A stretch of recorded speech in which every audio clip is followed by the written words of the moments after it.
Meron nung mangyayari sa atin ng August 6. I think, yun nga, medyo mabigat po yun. At parang sa pagkakaalam ko, magkaroon no, kasi nakausap ko si Secretary Harry Roque kanina at tinanong ko po, ito yung breaking news. Pakita nga natin. Pakita nga natin po, para alam nyo lang po, yung mga hindi nakakaalam, ito po ng 10 o'clock kaninang umaga, si Secretary Harry Roque, meron po siyang announcement. Ayan po yan. Yan, kung nababasa nyo po, nasa ilalim po tayo, of course, sa ngayon, sa kasalukuyan, NCR nasa ilalim po ng hindi pa yan, di ba? Ano muna, hindi yan. Sa ano pa yan eh. Ito, basahin natin. Mali yan, Rod. Ito. Yan. Hindi yan. Ito. Yung ano, yung kanina. Dito. Yan. GMA News National Capital Region. Isa sa ilalim sa ECQ o Enhanced Community Quarantine mula po August 6 hanggang August 20. Ito pong taon na ito. Ayon kay Presidential Spokesperson Harry Roque. Sa kasalukuyan po, nasa GCQ with heightened restrictions ang National Capital Region po, NCR, mula po July 30, yan po hanggang August 5. Pero pagdating naman po ng August 6, ayan po, maliwanag po yan, ipakita nga natin direct. Ito, yan, huwag mo na ano yan. Ba't pa nilikot ang kamay nyo dyan, nag-report eh. Ito ho yan, yan, importante malaman ng ating mga kababayan ang nangyayari sa atin. Okay, mamaya po, I think, ma'am, meron interview si Secretary Harry Roque sa 24 Oras ng Live para siya naman mag-explain. Balik niyo muna roon. Huy! Papatuhin ko kayo dyan, madidig kayo naman, kaya report ako eh. Okay? Ayan po, ito, importante. Importante malaman ito ng mga kababayan natin. Sa kasalukuyan po, sa ngayon August, okay? Hanggang July 30 hanggang August 5, ito po tayo, GCQ, with heightened restrictions. Apo, ang National Capital Region. Para maintindihan nyo, after po ng August 5, August 6, ito naman tayo.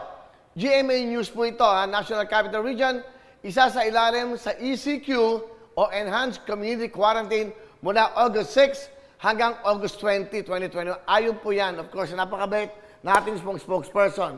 Yan, so, ibig sabihin nyo yan ang mangyayari sa ating pong itong buwan na ito. So, August 6, katulad daw ito nung dati, hard lockdown. Wala sabi ng Secretary, walang transportation, wala lahat. Medyo, wag magpapanik nga ho. Ngayon, kung sa totoo lang, syempre mag-iisip ka, bakit ganito nangyayari? Dahil po ito yung bagong variant na Delta. So ito daw matindi daw ito eh. Wala daw itong symptom, pero meron ka na para sa katawan mo. So, ina-avoid at piniprevent po ito ng ating mahal na pamahalaan, ng gobyerno natin. So, para po sa atin to. Tama, maraming question pa. Paano kami magugutom? Paano? Siyempre ho, na-explain naman nila yan. So, I think sila ho makakapag-explain yan ng mabuti ang ating pamahalaan, especially si Secretary Harry Roque. So, ako ay nagbibigay lang ng balita sa inyo, sa mga hindi nakakaalam at sa mga hindi pa nabibigyan ng impormasyon, ito po ang mangyayari sa atin. So, hanggang ngayon po, hanggang August 5, yun nga ho. So, yun po yung tinatawag natin, hindi ba?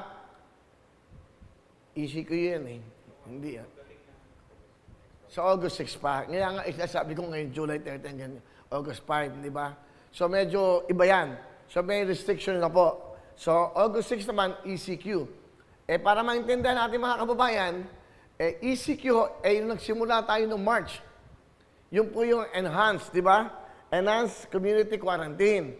Ito yung ECQ. Ibig sabihin nyo yan, sa pagkakaalam ko, maraming checkpoints, mas maaga ang curfew, at ito ho, aalamin natin kung paano. Mamaya po sa 24 oras, alamin nyo po, dahil I think, meron silang live interview, hopefully, na makakausap natin si Secretary Harry Roque. Medyo busy ho ngayon Medyo busy ho siya dahil sobrang hirap na nga. Nung kausap ko siya kaninang umaga, kasi nagtanong ako para ma-explain ko, parang maging tulay ako sa kanila ho, na ma-explain. Inisa-isa ko.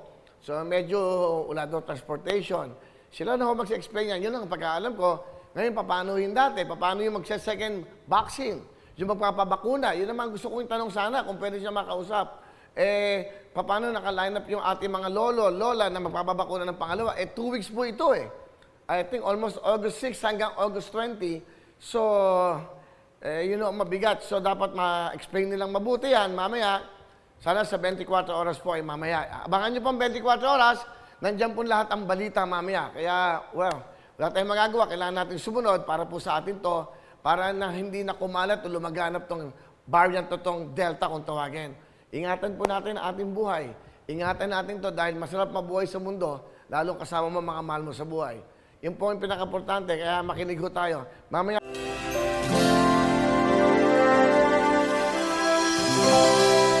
Hello mga kapuso! Ako po si Ipon. Minabati ko unang-una dyan mga kaipo natin, mga kaskwami ko dyan. Nagustuhan nyo ba ang video na to? Marami pa kaming inanda para sa inyo. Mag-subscribe lang sa Wowin YouTube channel. Tsaka, don't forget to hit the, the bell button para lagi ka updated. Yun lang!